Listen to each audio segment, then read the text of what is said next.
Inicialmente, eu gostaria de parabenizar todas as palestrantes dessa tarde. Eu acho que foram bem esclarecedoras e acho que, com certeza, vocês viram coisas novas. Perguntas? Eu vou começar. Eu vou começar. Primeiro, para Stephanie. Stephanie, você falou com relação a essa consulta pública que vocês estão fazendo e tudo, e você falou lá um dado que eu fiquei assim, meu Deus, como nós vamos fazer em termos de determinar doses, né? Então, bioativos, né? Hoje em dia, na literatura, para a maior parte dos compostos bioativos, nós não temos ainda quantidades assim que sejam definidas como para você reduzir o risco de ter determinada coisa, você tem que tomar tanto desse, ingerir ao dia tanto desse. Então, praticamente nada vai ser aprovado?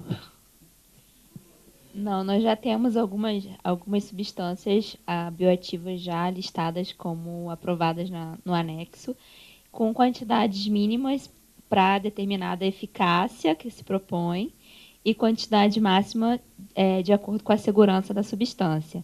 Então, na verdade, se precisa trabalhar com essas duas questões, a segurança e a eficácia de acordo com a finalidade que a substância se pretende.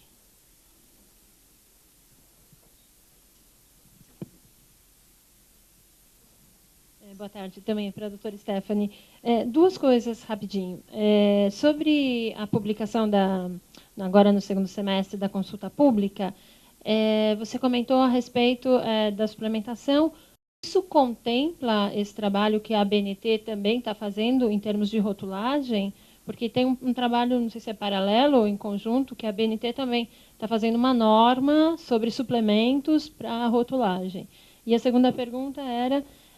com relação à fiscalização, quais são as metodologias de análise que serão aplicadas? Porque hoje a gente vê, para o bem e para o mal, né, algumas análises feitas e que a indústria contesta a metodologia utilizada, ou seja, que acaba condenando um produto no mercado.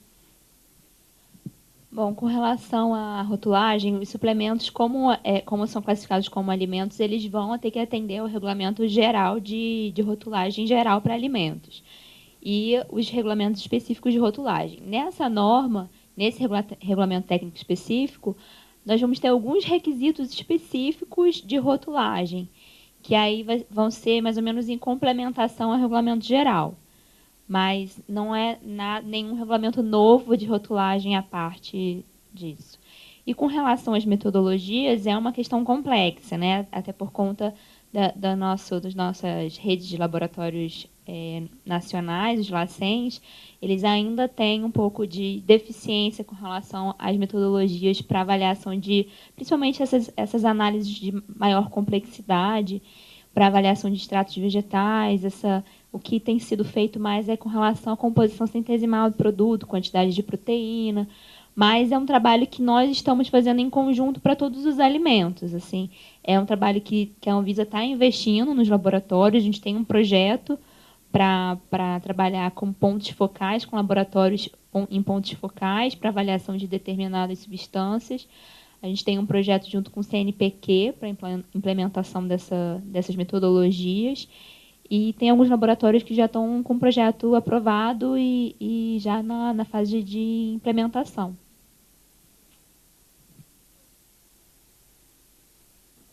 Também vou perguntar para Stephanie.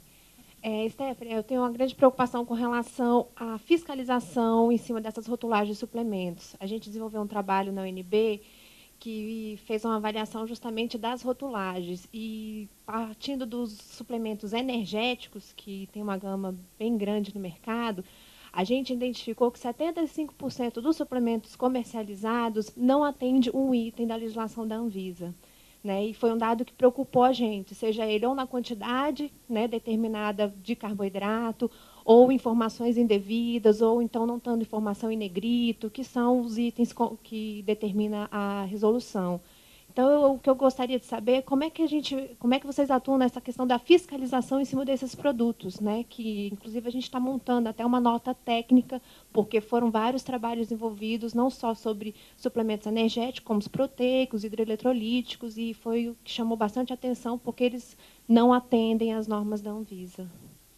A fiscalização é muito complicada, porque, como eu comentei, a própria regulamentação já é difícil, é complexa.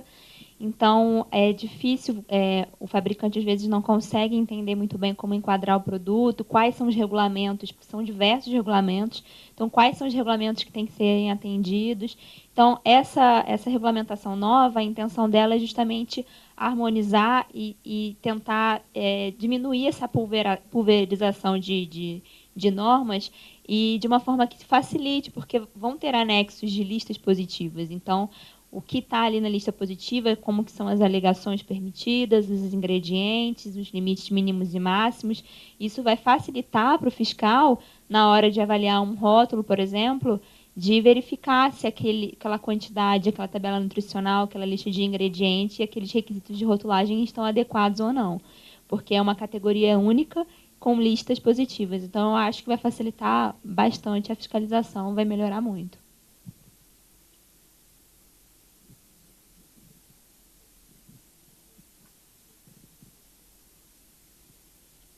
A minha pergunta é para Maria Aparecida, sobre a pesquisa.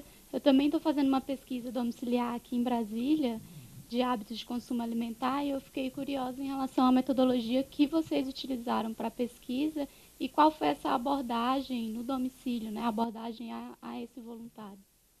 Bom, como eu expliquei inicialmente para vocês, é uma pesquisa domiciliar probabilística. O que a gente, estaticamente, a gente divide toda a área que a gente está atuando.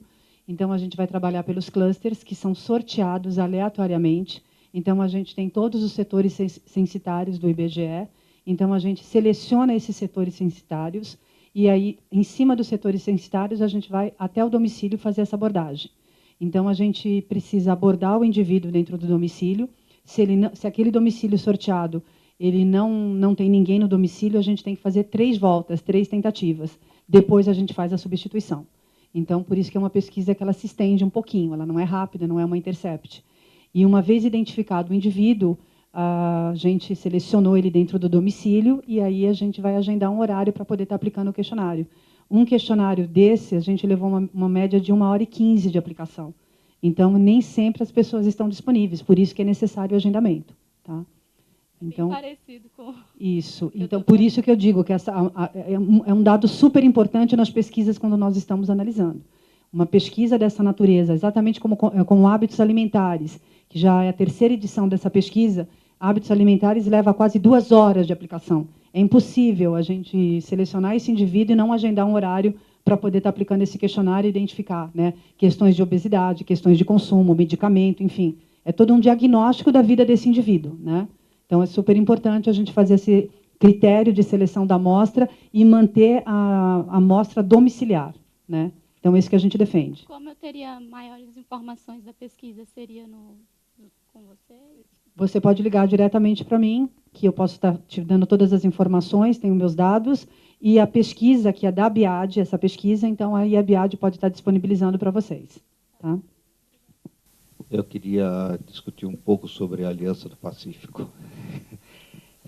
Nós sabemos que o Brasil está numa situação que ninguém sabe como vai funcionar, quer dizer, nós temos que esperar algumas definições políticas e econômicas do Brasil, mas a Aliança do Pacífico me pareceu que ela está se dirigindo à incorporação lenta e gradativa de alguns dos países que já têm alguma possibilidade de ter um intercâmbio mais comercial e político do que, na verdade, regulatório. Eu queria que você discutisse um pouco, por exemplo, qual é o futuro, como é que vocês encaram, por exemplo, essa transformação de um grupo econômico pequeno, mas grande ao mesmo tempo para a América, como que ele vai se direcionar para o mundo. porque eu tenho certeza que muitos observadores gradativamente vão pleitear e, quando houver interesses políticos, eles vão provavelmente fazer tratados bilaterais inicialmente ou em grupos, se for possível, para incorporar. E como você encara isso dirigido para a América, ou para a Europa, ou para os Estados Unidos? Bueno, primero que nada, efectivamente, hubo un periodo de ajuste, primero que nada, entre los 4 países miembros, porque aun y cuando tenían mucha voluntad por ser parte de la Alianza del Pacífico, había requisitos como, por ejemplo, que Perú le pedía visas a los mexicanos. Entonces, desde ahí ya empezaban de que el libre tránsito de personas pues no iba a funcionar, ¿verdad? Cosas tan sencillas como eso. Entonces, primero tuvieron que alinearse entre estos 4. Y poco a poco, efectivamente, de acuerdo al interés que tengan los países en formar parte de la Alianza del Pacífico, después de que todos han asistido a seminarios en los que se les explica los beneficios que tiene el formar parte de esta alianza, ellos han decidido la velocidad a la que quieren ir haciendo los tratados de libre comercio que tendrían que firmar de manera bilateral. Entonces, más que de los países que ya son miembros de Alianza del Pacífico, depende más del interés que tengan los gobiernos de cada país en particular en formar parte. Lo que se quiere ahorita es que sean todos los países que tienen la cara hacia el Pacífico sean parte de la alianza, principalmente. También tenemos, obviamente, algunos países de Asia que dan también la cara hacia el Pacífico que también queremos. Entonces, hasta ahorita lo que se ha tenido un poco más de contactos con ASEAN. No tanto con Europa, pero sí con ASEAN y en sí con los de América Latina. Efectivamente, los países que se vayan incorporando de manera gradual a Alianza del Pacífico tendrán que tomar por hecho lo que ya fue acordado. O sea, todos los que se quieran incluir de aquí en adelante tienen que tomar todo lo de cosméticos, por ejemplo, y implementarlo. Entonces ya no tan solo serían los tratados de libre comercio que les faltan por firmar, sino la cooperación regulatoria que ya se haya acordado. Entonces, mientras más rápido se unan, más oportunidad tienen de dar su punto de vista en cuanto a la cooperación regulatoria.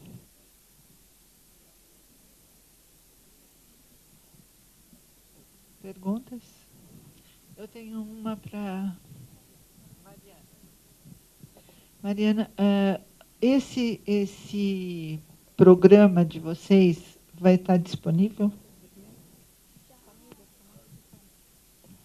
Já está, na verdade. Eu não sei se vocês vão fazer mais pendrives. Você sabe? Eu acho que tem uma atualizaçãozinha e vai ter uma segunda versão. A gente está fazendo agora a segunda versão com os dados de consumo agudo, porque isso aí era a média de consumo, e a gente precisa saber agora dados de consumo agudo, então o máximo, quem mais consumiu banana, quem mais, e a gente está fazendo essa segunda versão e acho que vai demorar um pouquinho, né? Talvez final desse ano. E aí eu acho que é isso, vocês vão atualizar o pendrive?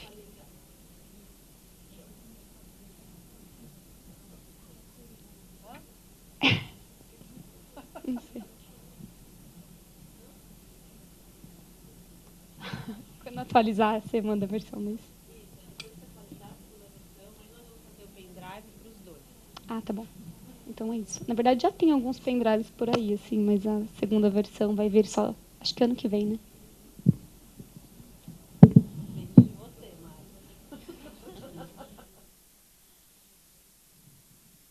Então, doutor Hélio?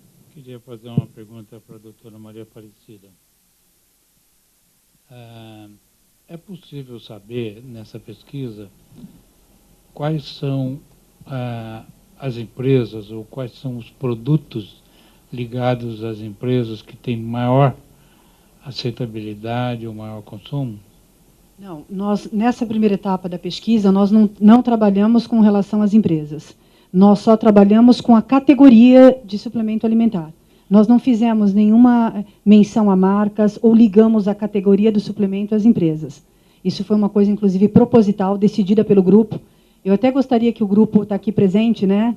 Vocês poderiam se manifestar? Eu acho que era legal o grupo saber, olha, só levanta a mão.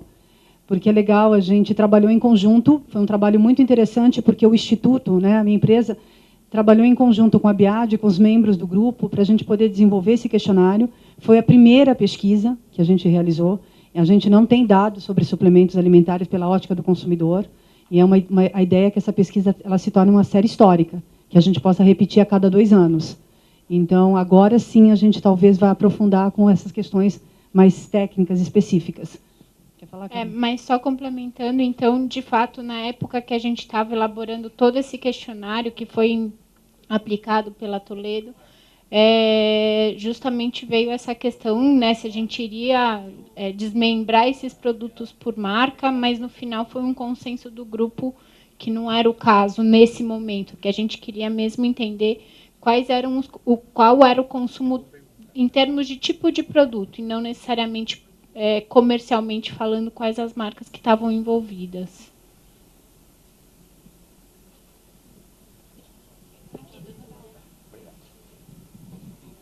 Doutora Maria Aparecida, parabéns pela pesquisa, por Carlos Gouveia, né, da BIAD, né, nosso caro amigo, né?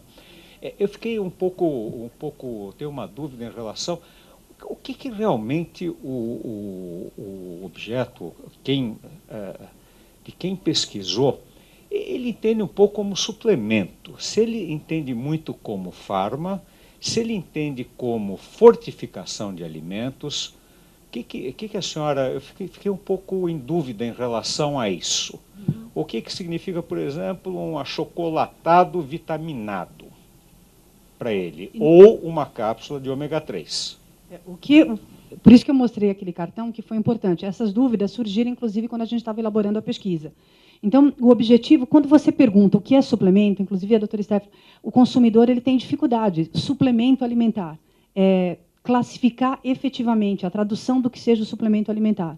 Então, quando a gente perguntava espontaneamente o que é o suplemento, a gente tinha uma média de 30% a 35%, entre 33% de consumo dentro dos domicílios.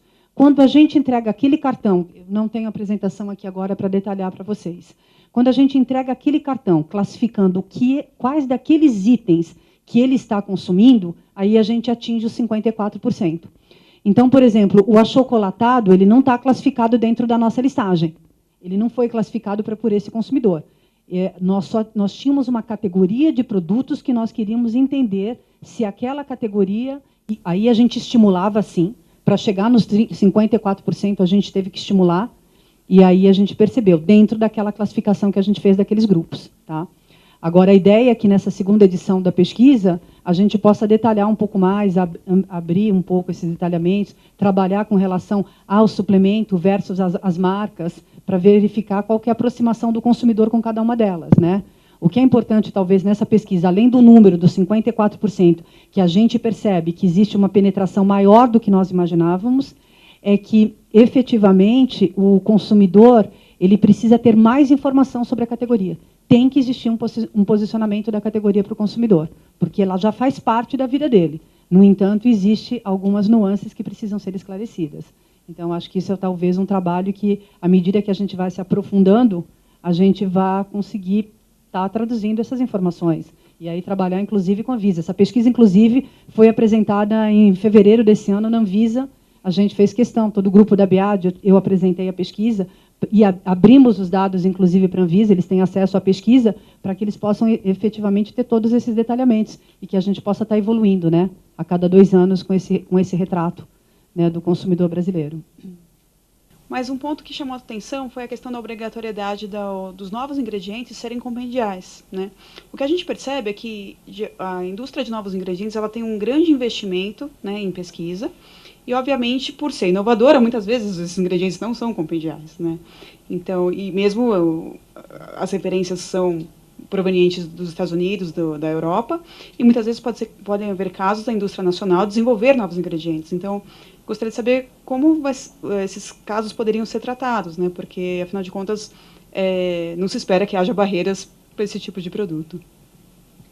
Então, nós estamos conversando internamente como que vai ser o trâmite nessas situações. Nós temos a Farmacopeia Brasileira e nós, agora conversando junto com o apoio da Farmacopeia, estamos tentando lançar um compêndio para alimentos dentro da Farmacopeia Brasileira e seria uma forma de incluir essas especificações dentro dessa farmacopeia. Então, não só para suplementos alimentares, mas como para aditivos e outros ingredientes, seria uma forma de de auxiliar a gente aqui, que quando não tem a especificação internacional, que nós tenhamos a nacional.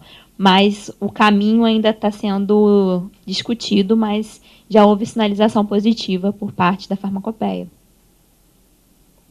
E aí, mas sabemos que também a farmacopeia é um processo bastante longo, né? Então, acho que de alguma forma seria importante discutir alguma via alternativa, justamente para não barrar a inovação, né? Porque senão não é mais novo ingrediente, né? Se só for novo ingrediente depois de 20 anos na inclusão da farmacopeia, a gente vai acabar tendo uma barreira de entrada para a inovação no Brasil.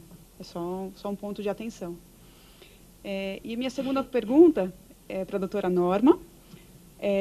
Vou fazer em português, porque eu sei que ela fala, né, Norma? Posso?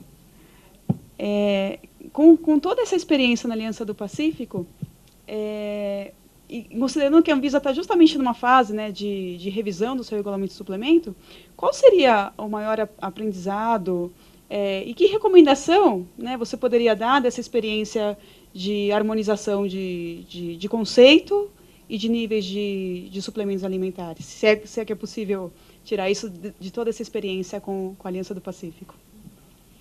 Bueno, la experiencia que hemos tenido es que de alguna forma hemos cooperado con el gobierno de los 4 países al momento de presentarles un draft que ya está acordado por la industria. Porque en ocasiones cuando salen, en todos los países se usa el mismo procedimiento, ¿verdad? Se hace el draft y sale a consulta pública. Y ahí es cuando la industria se da gusto, dando cada quien sus comentarios, los cuales la mayoría de las veces no se pueden conjuntar. O sea, una empresa dice un comentario que está totalmente opuesto a lo que dice otra empresa que trabaja con exactamente los mismos productos. ¿Por qué? Porque están viendo intereses muy particulares. En cambio, al momento de que nosotros hacemos el trabajo previo, que nos reunimos la industria que trabaja para el mismo sector por 2 años, con reuniones bimestrales, 6 reuniones cada año, revisando punto por punto de los 11 que fueron identificados, allí las autoridades ya tienen la certeza de que no va a haber problemas con la industria, entonces el proceso se va a agilizar. Yo creo que esta es la belleza de Alianza Pacífico, además también que se ha consultado, como ya lo comentamos, a nivel internacional, con los científicos que están especializados para cada tópico. Vitaminas y minerales, se consultaron específicamente tanto a los países de referencia que ellos mencionaban, se juntó también con el Códex, se juntó con todos los científicos que de alguna forma ya tienen la experiencia de que introdujeron todo ese material ya en sus legislaciones y que fueron aceptadas. Porque, como bien mencionaba aquí la doctora Stephanie, hay países que ya tienen el suplemento alimenticio legislado. Ellos ya tienen una definición, ya tienen normativa específica, ya tienen su clasificación. Eso no quiere decir que sea la mejor normativa que se le pueda aplicar, pero ya tienen una legislación, ¿verdad? Entonces, lo que se hizo fue conjuntar todas esas experiencias internacionales, se trabajó también con ASEAN, entonces es un esfuerzo muy grande que ya incluye muchos países, mucha industria y muchos científicos, todo puesto en un solo draft ya a disposición de las autoridades. Entonces yo creo que esa es más que nada lo bonito, la belleza de Alianza Pacífico. Muchas gracias a las dos. Demorou muito, já esqueci o que ia perguntar. Era para a doutora Norma. Alguns anos atrás, o IUCI fez um trabalho com NRV, recomendações diárias, na América Latina. E aí a gente constatava que, algumas vezes, o que dividia, o que separava um país do outro era uma rua. De um lado era uma recomendação, e do outro lado da rua era completamente diferente a recomendação. Nem parecia que eram 2 seres humanos. Então, a minha pergunta é, a Aliança vai conversar com o Mercosul? Com Mercosul? Ou com as agências regulatórias dos países que estão fora da Aliança? De nuevo, los países que tienen de alguna forma interés por ser parte de la alianza, lo que hacen es que se acercan con los gobiernos que ya son parte. Por ejemplo, en la reunión pasada que tuvo lugar en Chile, fueron los presidentes de Argentina y de Costa Rica. Argentina se acaba de integrar, como ustedes bien sabrán, acaban de cambiar de gobierno y el gobierno anterior era totalmente antitratados de libre comercio. Entonces, Mauricio Macri ahora estuvo en la reunión de Chile, atendió absolutamente todas y cada una de las reuniones para enterarse de primera mano de qué se trataba Alianza del Pacífico. Y tuvo una reunión previa también con el presidente Santos de Colombia para que le dijera obviamente desde el punto de vista gubernamental de qué se trataba. Entonces, de esta forma ellos se enteran de qué se trata la Alianza del Pacífico, cuáles son los retos, porque si bien tiene mucha belleza, también tiene retos, ¿verdad? ¿Por qué no decirlo? Entonces ellos se enteran de primera mano, desde el punto de vista de la industria, desde el punto de vista de gobierno, y ya sabrán a qué se están enfrentando. Específicamente con lo que usted comenta, ¿verdad? De que en ocasiones el soporte científico que nosotros traemos es un estudio de Estados Unidos. Dicen, bueno, ¿cómo le va a aplicar un estudio con gente que se hizo en Estados Unidos a un peruano o un mexicano? Lo mismo decimos que si se hace en México, pues tampoco le aplica a un colombiano, y si se hizo en Chile no le aplica a un peruano. Entonces lo que estamos tratando de hacer es tomar estudios o legislaciones o guías que sean de alguna forma basadas en cosas diferentes y no necesariamente en características personales de un individuo. Por ejemplo, específicamente vitaminas y minerales lo basamos en seguridad, ¿verdad? No necesariamente en la ingesta diaria recomendada, porque si esas vamos, de nuevo, va a haber, si son 12 países, va a haber 12 tablas diferentes. Entonces, se están basando en ciencia, no necesariamente en límites, sino en función, en la intención de uso. Sabemos que tiene que haber límites, ¿verdad? Pero para los que de alguna forma no tienen algo específico, se va más hacia dónde va dirigido. Si va dirigido a curar, pues es un medicamento, ¿verdad? Ya todo lo tenemos bien claro y la industria principalmente. La industria que estamos participando en Alianza Pacífico tenemos muy clara la definición de suplemento alimenticio. Entonces es más o menos por ahí.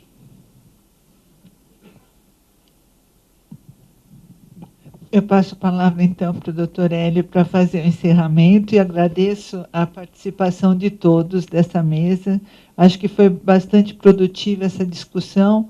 Acho que é importante que a gente continue tendo e que, quem sabe, a gente chegue nas recomendações mais adequadas. Obrigada. Então, eu sem precisar sair daí, porque nós podemos fazer um resumo do sumário, que é o seguinte: nós tivemos hoje, então, a chance de ver a importância da fortificação dos alimentos e suplementos. Ficou muito claro isso, todo mundo percebeu. Ficamos sabendo qual é a importância dos nutrientes para vários grupos populacionais, né, gestantes, nutrizes, e muito interessante a conversa dos 1000 dias, né? Acho que é muito produtivo para todo mundo, e também dos idosos. Daí nós tivemos alguns exemplos do que está funcionando na América Latina em termos de suplementos, né, e fortificação, que eu acho que dá uma ideia do e de como a gente pode interagir ou de trocar conhecimentos de uma forma mais saudável. Depois disso, nós ficamos sabendo das pesquisas, né, e ficamos sabendo de como está a regulação no Brasil, quais são as perspectivas, e as pesquisas de opinião, e etc., que aclararam muito e que estão soft. Então, isso é um resumo do sumário. Então, eu gostaria muito que tudo isso fosse utilizado para responder o meu desafio na primeira hora do dia, que era: se a gente aprender alguma coisa na reunião, valeu o dia, né? Então, acho que sim. Eu acho que nós podemos utilizar os dados, os conhecimentos que foram trazidos, para que a gente possa, eventualmente, melhorar toda a situação ou diminuir as queixas em relação aos entraves do processo de fortificação e suplementos. Muitas graças. Eu só queria, antes de encerrar completamente aqui, que era você que encerrava, mas porque me pediram para avisar de não esquecer da avaliação.